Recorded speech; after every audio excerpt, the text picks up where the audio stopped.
Magandang araw mga kaibigan. Bigyan natin ngayon ng reaction opinion itong pahayag ni Attorney Francis Abante tungkol sa debate, tungkol sa desisyon na gagawin ngayon sa Senado. Kung i-dismiss na ba, tuluyan ng ibasura ang impeachment case ni VP Sara sa impeachment court na ito. Okay, ito. News 5 na post. Okay, ito ang pahayag ng spokesperson. Ang matatalo rito,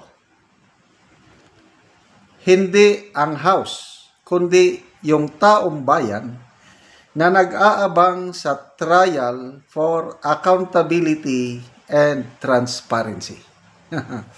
So, nag-i-expect sila na matatalo. Na kasi nagpahayag na sina Senator Jinggoy, Senator Bato, na 19 to 20 senators are willing to obey the decision of the Supreme Court. So ngayon, hinihintay na natin yung debate. Wala. Kanina pa ako naghihintay. Wala pa man. Di pa nagsimula. Kaya lang, naghahanda na sila sa posibleng pagkatalo ng impeachment case sa Senado. Kaya ganito na lang sinasabi.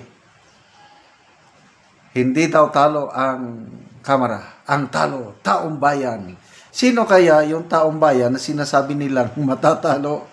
At mamaya, pagtunan na natin ang pansin, yung sinasabi nilang accountability and transparency. Ano? Okay. People who reacted, tignan natin dito kasi taong bayan daw eh. Taong bayan, matatalo. 15,000 people ang nag-react. 14,000 tumatawa, 203 ang galit, 982 lang ang nag-like. Ibig sabihin, ang matatalo dito, yung 982. Silang matatalo. Yung halos 14,000 plus. That's 99%. Panalo. Kasi nga, hindi sila naniniwala dito sa pahayag ng spokesperson ng Kamara. Silang talo? Kayo lang ang talo.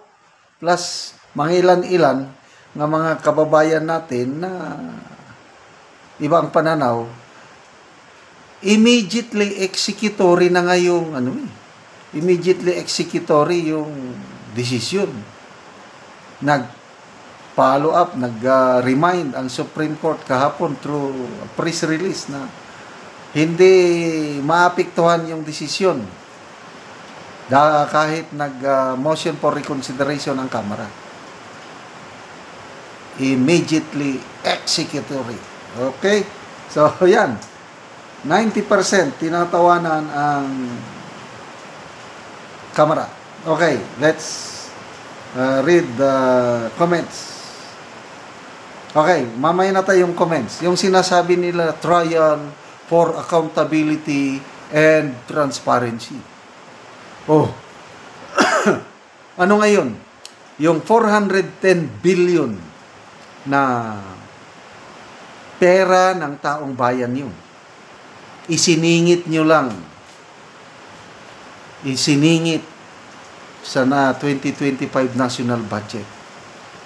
Karamihan napunta sa flood control projects ng mga lawmakers. O, nasaan ang accountability?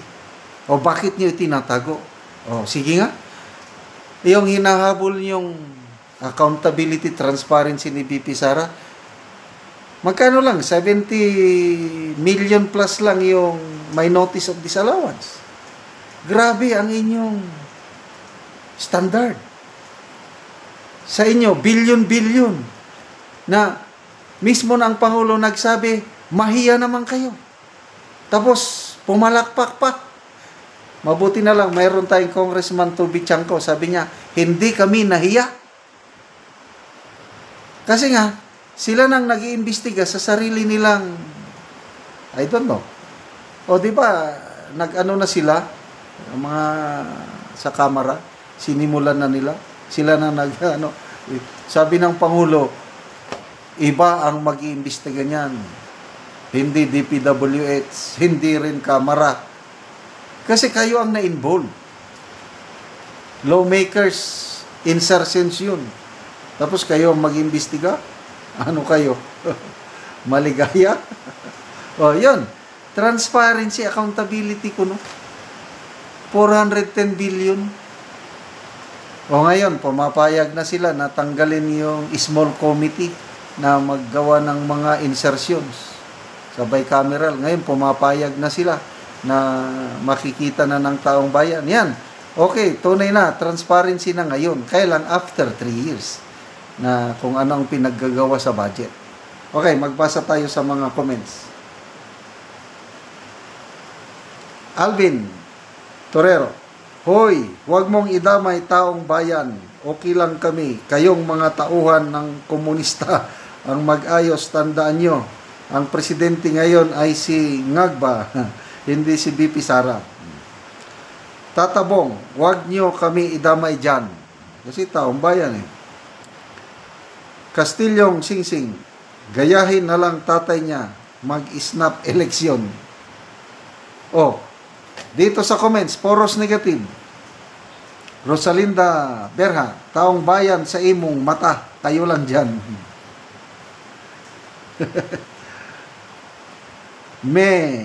Marge Cabanera, we, dinga pork with, nyunim nyo ay pork with, pork barrel.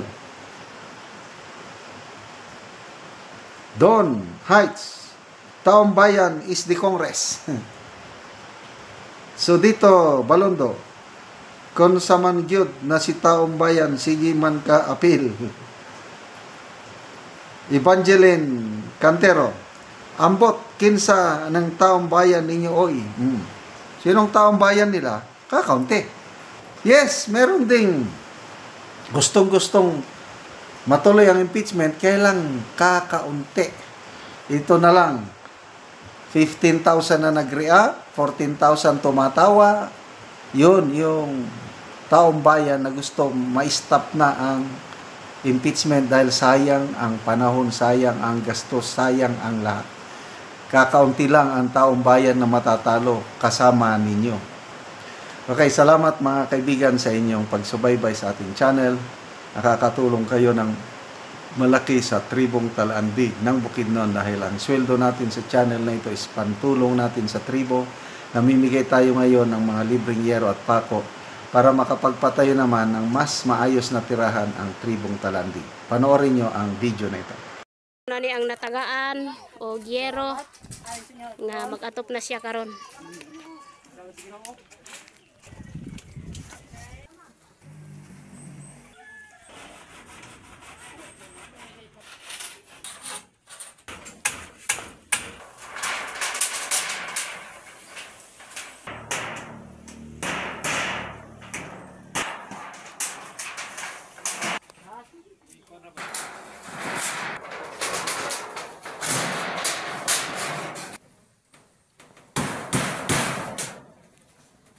O guman na gyud ang pag-atop ni Kuya. So makita gyud nimo nga nahuman na sa iyang balay. So nindot na gyud kay ang balay ni Kuya kay nahuman na siya og balay nakigpuyo lang ni siya sa iyang ginikanan o mo ni ang iyang gikuanan sa iyang balay. So karon Kuya, human naman gyud ni imong balay. So unsa imong masulti nga nakahuman na gyud ka sa inyong balay? O pila na ka tuig ang imong pakigpuyo sa imong ginikanan kay nakipagpuyo man lang ka? Ako, daw ay pasalamat din ani kay ako di ko makatukod ani kung kuan kay ako gapunan ako sa ako ugangan og kuan ka tuig mana. So 5 na ka tuig Kuya. So na kay anak Kuya? Wala pa. Wala pa mo'y anak. Ako pasalamat ko sa Ginoo kay ako salamat kay sa Ginoo og makakita sa video dayon. Tungod sa mong kalisod, di kini makagbalay kung dili tungod aning unyon. Nabag yun. Kay Nagpasalamat gyud mo nga natagaan mo giyero. nagpasalamat din sa hero kay kung di tungod sa ila di gid makagbalay gid ay kay ang paling kamot ko tubro gid sa kaon gid para sa pamilya. Oo, so maayo na kayo na ang inyong kuan. Nakaatop na gyud mo. Sige. Salamat. Sige kuya, salamat pod.